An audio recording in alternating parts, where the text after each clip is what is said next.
और यहाँ प्रधानमंत्री एक बार फिर देखिए सबका अभिवादन यहाँ पर, और अब तो उनके मंत्रिमंडल के जो साथी हैं वो सब चूंकि वहां पर मौजूद हैं, सब सामने खड़े हैं, लेकिन प्रधानमंत्री हमेशा ये ध्यान देते हैं कि वो बाकी लोगों का भी, जो आम लोग हैं वहां पर, उन सब का भी अभिवादन करें। और आखिर में परेड के वो क्रम भी आपको नजर आता है। लेकिन यहाँ पर जितनी दूर तक उनकी निगाहें गई, सबको हाथ हिलाकर सबका अभिवादन किया है। और अब वो प्रतीक्षा कर रहे हैं एक एक करके, पहले उपराष्ट्रपति के पहुंचने का और उसके बाद राष्ट्रपति, जो कि विशिष्ट अतिथियों के साथ यहां पर पहुंच रही है। ये कम देखने के लिए मिलता है। एक बग्घी के भीतर ही आपके विदेशी मेहमान भी सवार है गौरव, और साथ में राष्ट्रपति भी सवार हैं, और वो पूरा पूरा रास्ता जो अभी दिखेगा उनको, और चूंकि आज भगवान की दया से आज इतना नीला आसमान, खुला मौसम है कि मुझे लगता है कि जो विदेशी अतिथि हैं, जो आज विशिष्ट अतिथि हमारे आए हैं, उनके लिए भी एक बहुत खुशनुमा आज अनुभव रहेगा। अच्छा, ये देखिए ना, प्रधानमंत्री जैसे हाथ हिला हिलाकर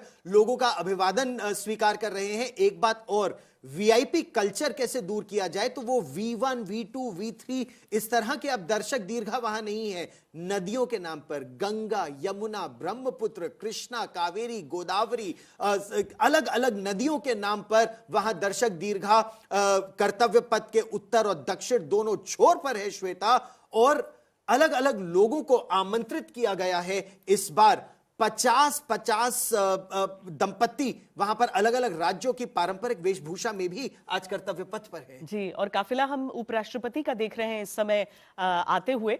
उनका काफिला सबसे पहले आएगा, और दूर आपको पीछे आपको अंगरक्षकों की एक झलक भी दिख जाएगी, क्योंकि बग्घी से वो आ रहे हैं। लेकिन समय जो होता है वो बिल्कुल कैलकुलेटेड होता है। वो ठीक 10:29 पर यहां पर पहुंच चुकी होंगी, ताकि 10:30 पर जो है वो तोपों की सलामी हो। 21 तोपों की सलामी होगी, वो तोपे जो स्वदेश में ही निर्मित हैं। उपराष्ट्रपति का स्वागत करते प्रधानमंत्री नरेंद्र मोदी, और बहुत दोनों के चेहरे पर मुस्कुराहट इस समय खिली हुई है। वहां पर जितने लोग हैं, ये देखिए, ये काफिला आ रहा है।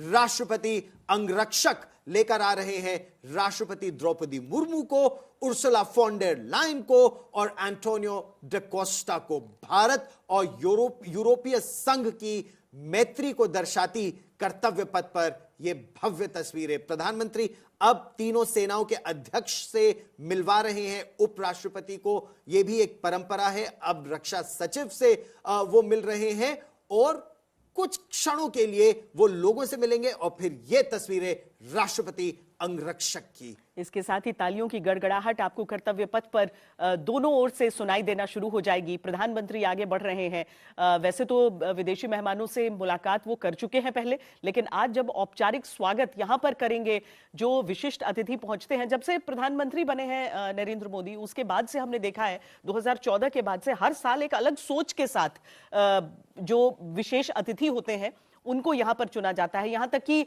अमेरिका के राष्ट्रपति भी यहां पर आ चुके हैं। लेकिन चूंकि आप ऐसे मेहमानों को बुलाना चाहते हैं जिनके जरिए आप विश्व की कूटनीति को एक संकेत भी दें, तो आज यहां पर इन दो खास मेहमानों के आने से विश्व कूटनीति को, कुछ खास देशों को जो टैक्सेस की धमकी देते हैं, उन सबको एक बड़ा संदेश यहां से जाएगा।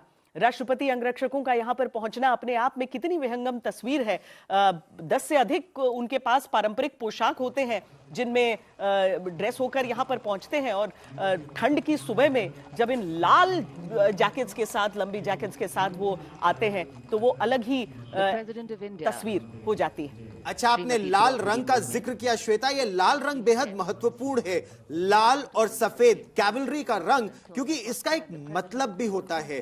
लाल यानी बलिदान, और इसका मतलब क्या है? जब आप लाल और सफेद पहनते हैं तो अपमान से पहले बलिदान, हार से पहले बलिदान, ये इनका आदर्श मूल मंत्र होता है।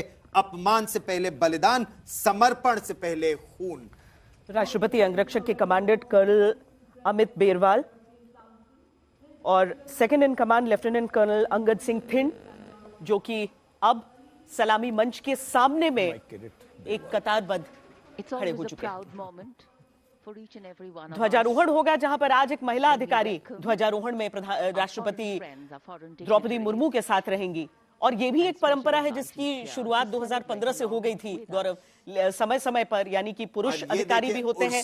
जी, फॉन डेर लायन प्रधानमंत्री नरेंद्र मोदी उनका स्वागत कर रहे हैं और उनको अब साथ लेकर उस मंच पर पहले सभी से उनका परिचय कराया जाएगा। रक्षा मंत्री राजनाथ सिंह से, रक्षा राज्य मंत्री से, chief of defence staff, army chief, navy chief, air chief और रक्षा सचिव। राष्ट्रपति बहुत अच्छे से सल्यूट करते हुए मुलाकात कर रही हैं सभी सेनाध्यक्षों से, और ये भी देखिए मतलब किस तरीके से उन परंपराओं में ढली है राष्ट्रपति, क्योंकि वो जो कमांडर इन चीफ हैं डिफेंस फोर्सेस के, सुप्रीम कमांडर हैं, और इसलिए इस सेरेमोनियल फंक्शन के लिए रिपब्लिक डे के जिस दिन हम अपनी क्षमता दिखाते हैं, फौज की क्षमता दिखाते हैं, उनका चीफ गेस्ट होना बहुत जरूरी है।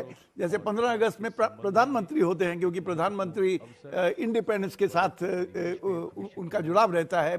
और इस बार तो मतलब उन्होंने रफाल में भी उड़ान भरी, पनडुब्बी में भी गई राष्ट्रपति, तो बहुत उत्साह रहता है उनमें भी। और पनडुब्बी में डीप डाइव किया। पनडुब्बी में जाना एक बात होती है, डीप डाइव करना बहुत डिफरेंट बात। ये पहली राष्ट्रपति हैं जिन्होंने Su-30 और रफाल के अंदर दोनों में फ्लाइट की। एडमिरल गर्ग, उसके लिए बहुत अभ्यास चाहिए होता है पनडुब्बी में जाने के लिए, उस एयर प्रेशर के लिए तैयार रहने के लिए बहुत ज्यादा अभ्यास चाहिए होता है। और पनडुब्बी के अंदर जाना इटसेल्फ एक बहुत बड़ा एक्सरसाइज है, वो इतना आसान नहीं है। वर्टिकल लैडर होता है, अंदर जाना बहुत मतलब जो लोग वाकिफ नहीं है उनके लिए काफी मुश्किल काम है। और राष्ट्रपति महोदया की जो उम्र है उसमें सबमरीन के अंदर जाना और बाहर निकलना अपने आप में ही एक बहुत बड़ी चीज है। और कान पर वो प्रेशर आता है जब आप सबमरीन डीप डाइव करते हैं। मुझे ये सौभाग्य मिला है सिंधु घोष में, INS सिंधु घोष में एक एक्सरसाइज के दौरान।